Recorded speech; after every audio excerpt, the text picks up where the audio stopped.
Bonjour les amis, je voudrais vous partager une réflexion qui m'est venue alors que ma fille m'avait fait remarquer que la boîte que vous voyez en ce moment, euh, elle a dit que cette boîte est magnifique.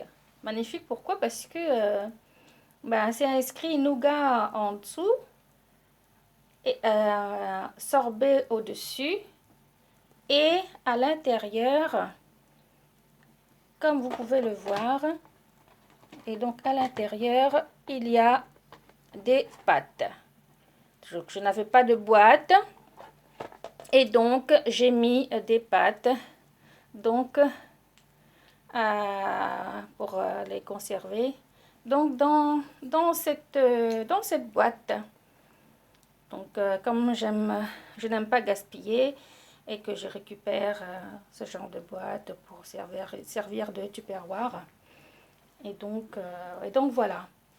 Et donc la réflexion qui m'est venue, c'est que cette boîte-là, elle est un peu comme les gens qu'on rencontre, les gens qu'on fréquente.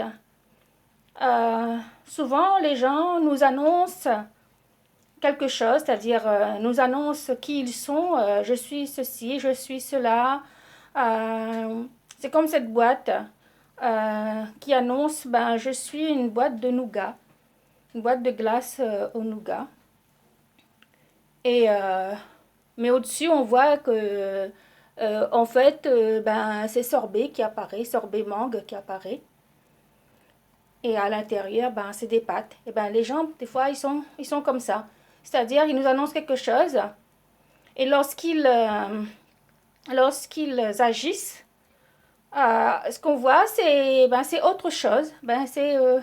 C'est comme du sorbet à la mangue. Et quand on creuse un peu, qu'est-ce qu'on trouve? On trouve des pâtes, on trouve autre chose. Et, euh, et donc, voilà, c'est la réflexion qui m'est venue par rapport à cette boîte. Donc, il faut toujours, lorsqu'on fréquente des gens, lorsqu'on a des relations, tout ça, il faut toujours se demander à qui on a affaire. Ne pas seulement se fier à ce qu'on nous raconte, ne pas se fier non plus à ce qu'on voit de la personne.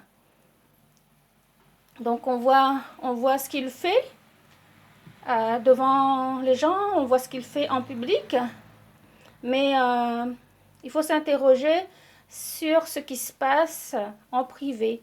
C'est ce qu'il y a à l'intérieur. Et donc, et comme avec cette boîte, quelquefois le contenu peut être très différent du contenant. Ce qui se passe en privé peut être différent de ce qui se passe en public. Donc, la leçon à retenir, c'est il faut prendre en compte tous les aspects d'une personne, pas seulement son apparence, pas seulement ce qu'il annonce, pas seulement ses actes en public, pas seulement ses actes en public, mais également son comportement en privé, ses actes en privé. Creuser un peu plus pour savoir qui est cette personne, si c'est une personne qu'on veut avoir dans notre vie, qu'on veut avoir dans l'intimité, qui doit être proche de nous. Il faut que ce soit une personne quand même en qui on peut avoir confiance. Et donc à ce moment-là, il faut vraiment savoir à qui on a affaire. Voilà. Donc merci de m'avoir écouté et bon après-midi à vous. À bientôt.